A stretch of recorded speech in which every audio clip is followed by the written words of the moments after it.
Atenção, homens, mulheres, as pessoas que estão assistindo o nosso programa, a informação que você quer, que bom falar do assunto com um profissional. Eu sei que as redes sociais, eu sei que as informações que você possa ter, você já pode dizer assim, é o suficiente para mim. Mas é aí que tá a história, né?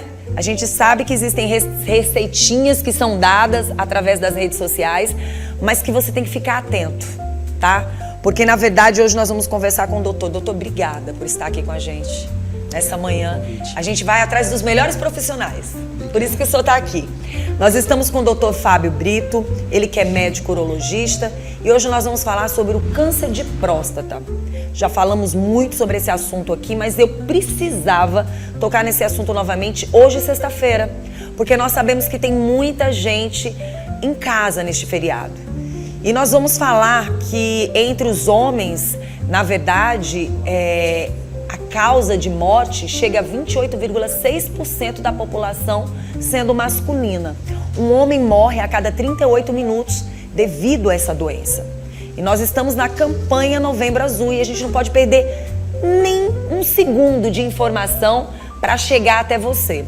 Doutor, vamos iniciar logo chamando a atenção da população sobre a questão da próstata.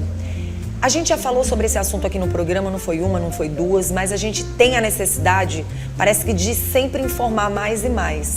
E principalmente sabendo que essas informações chegam nas redes sociais de qualquer jeito. E a gente tem que ter esse cuidado.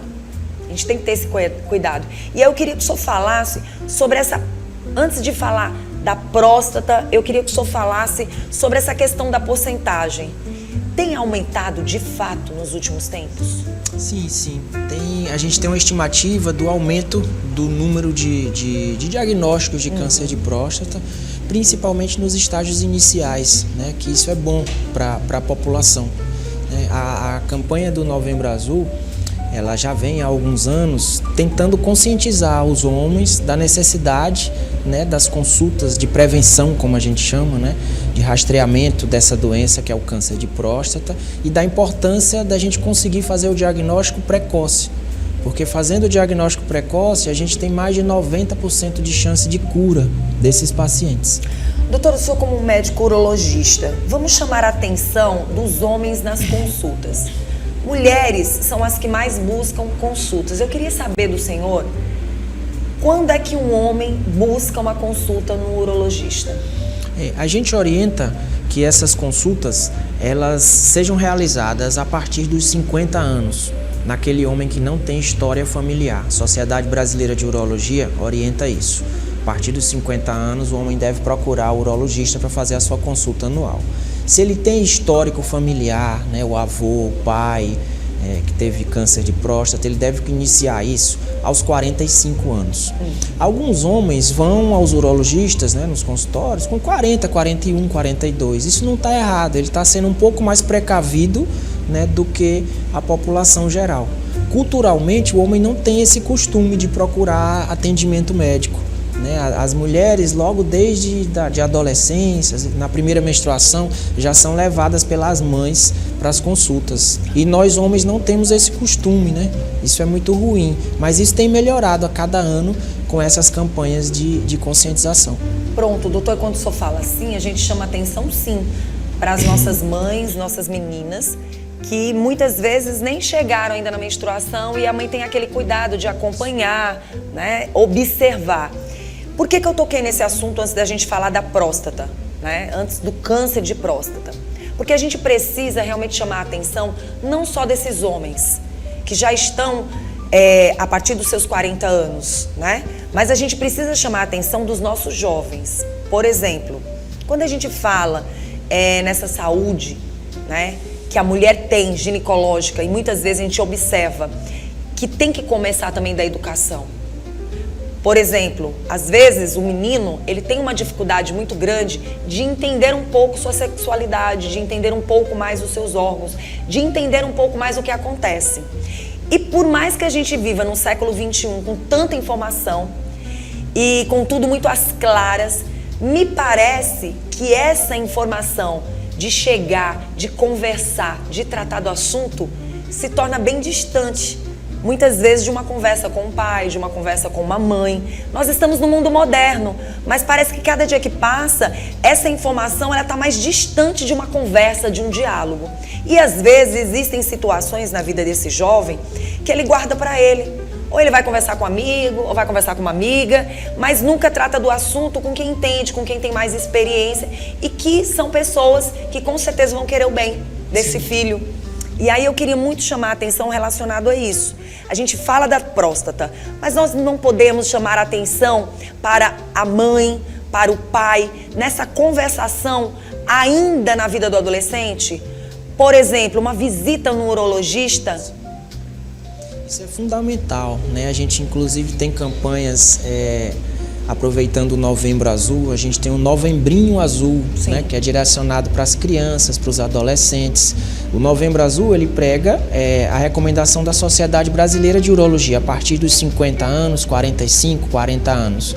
Mas nada impede que as nossas crianças e adolescentes também sejam orientadas, né, a conversar com seus pais, conversar com o urologista desde jovem, escolher o seu urologista e fazer uma consulta anual, né, realizar exames de rotina, né, conversar, pedir orientação, né, em relação às ISTs, né, se sentir à vontade para conversar sobre a sua sexualidade com o seu urologista. É importante que ele tenha uma pessoa em que ele confie para conversar sobre isso, tirar suas dúvidas, esclarecer as suas dúvidas. Muito bom. Doutor, quando eu falo sobre esse assunto é porque eu acredito, não digo que seja.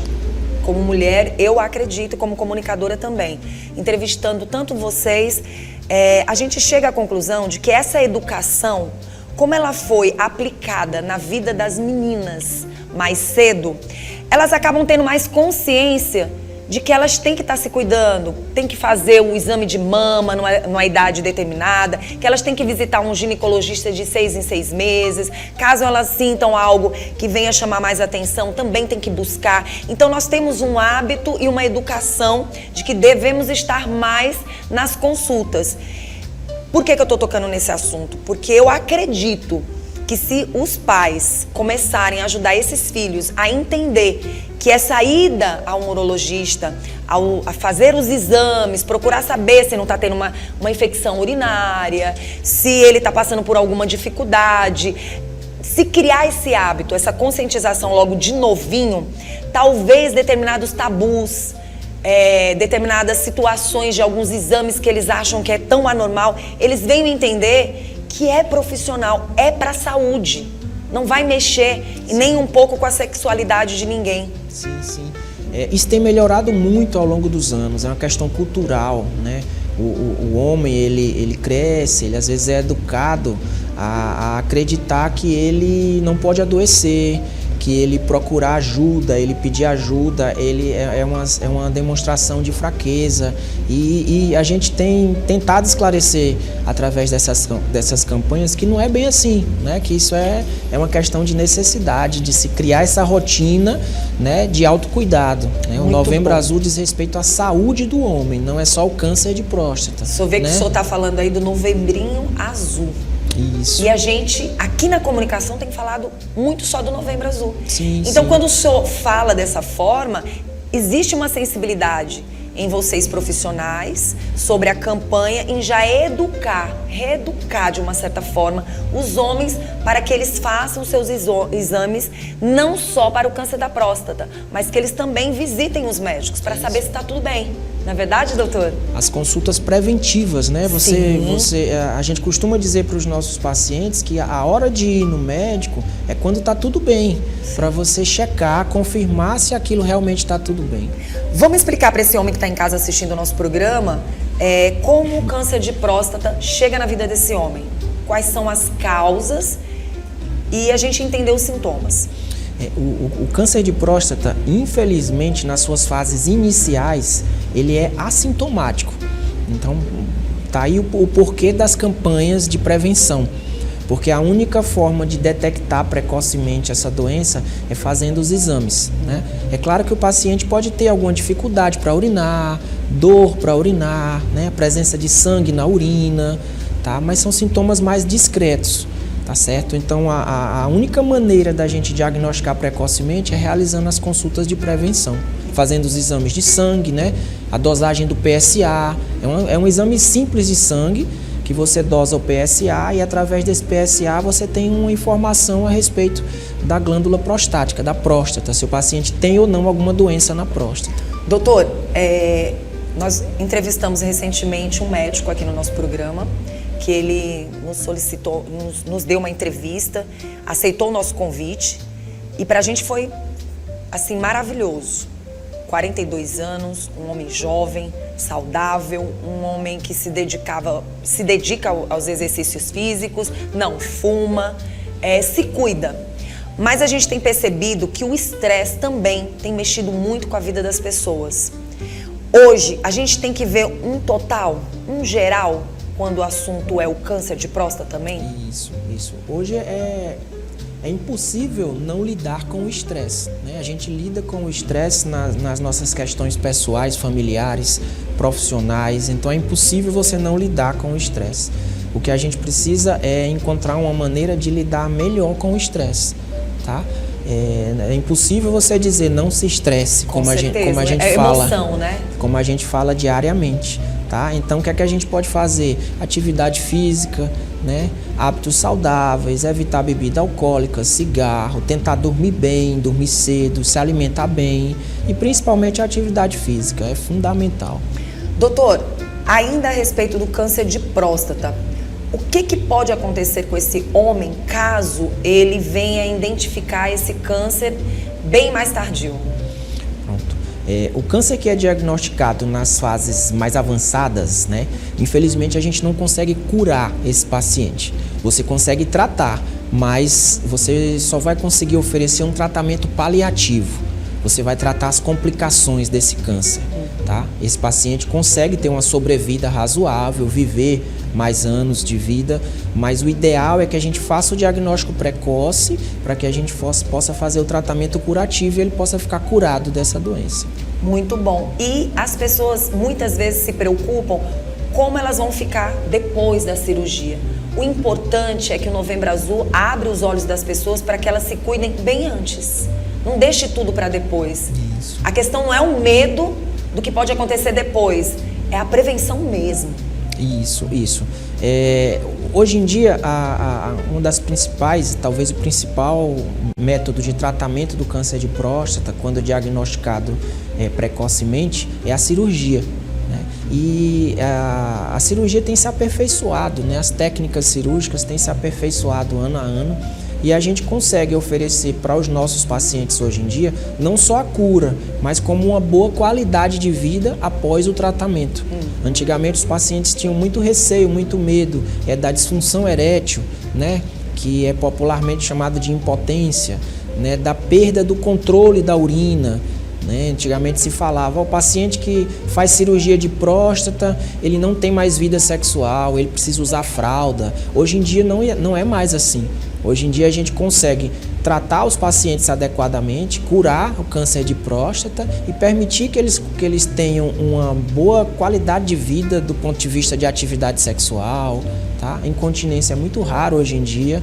E a gente consegue proporcionar a cura e uma boa qualidade de vida após o tratamento para esses pacientes. Doutor, como é que a gente pode chamar a atenção desse homem que está assistindo o nosso programa agora e ele tem algum tipo de sintoma? Por mais que ele não sinta, mas a questão de ir mais vezes no banheiro ou deixar de ir mais vezes no banheiro vai influenciar? Sim.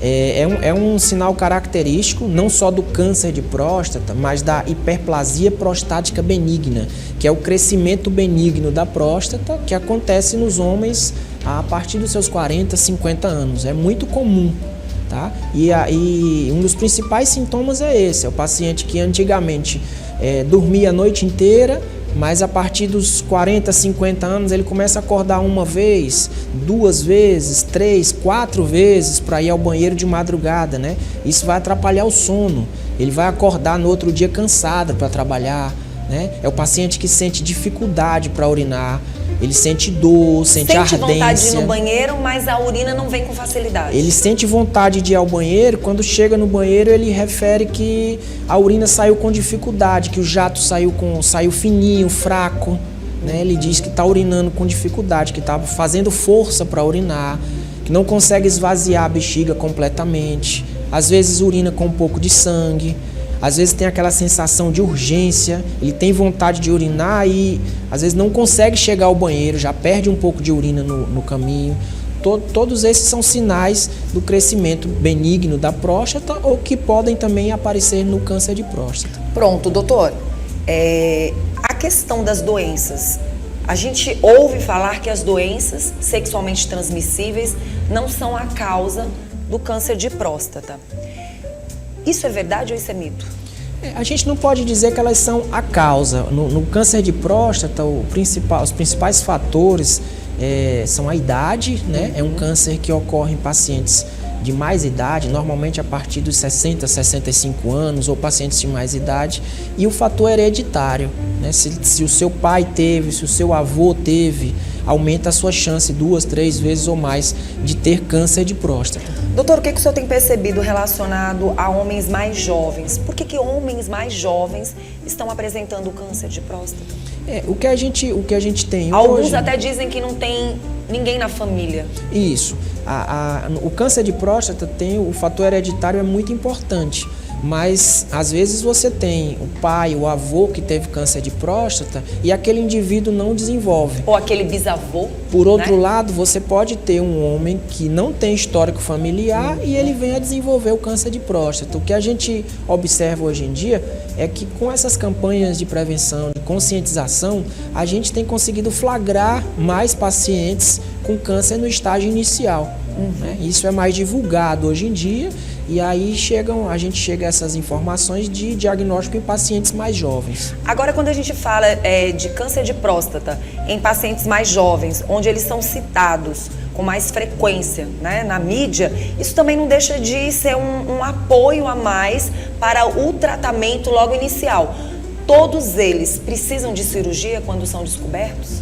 Normalmente sim. Quando a gente faz o diagnóstico num paciente jovem, num paciente rígido, né, sem comorbidades, paciente que não é diabético, não é hipertenso, não tem nenhum problema pulmonar, então o melhor método, a melhor opção de tratamento é a cirurgia. Sempre vai ser a cirurgia depois de descoberto, né? Isso. A gente tem como opções também a radioterapia, por exemplo. Né? Tem paciente que quando faz o diagnóstico, nós médicos conversamos, explicamos sobre o diagnóstico, explicamos sobre a doença, sobre o estágio, que trata-se de um estágio inicial, que ele tem mais de 90% de chance de ficar curado, e a gente tem basicamente duas formas de tratamento curativo, duas opções, a cirurgia e a radioterapia. A radioterapia também é uma opção de tratamento e que pode curar esses pacientes. Tem paciente que não quer realizar a cirurgia. Tem paciente que, por uma questão pessoal, ele tem medo de operar, tem medo de centro cirúrgico, não quer fazer o tratamento cirúrgico. Ele faz a radioterapia. Ou por algum motivo, se ele tem algum risco cardiovascular muito alto, que ele não pode realizar a cirurgia, ou que essa cirurgia vai ser um risco muito elevado para ele, a gente acaba optando pela radioterapia.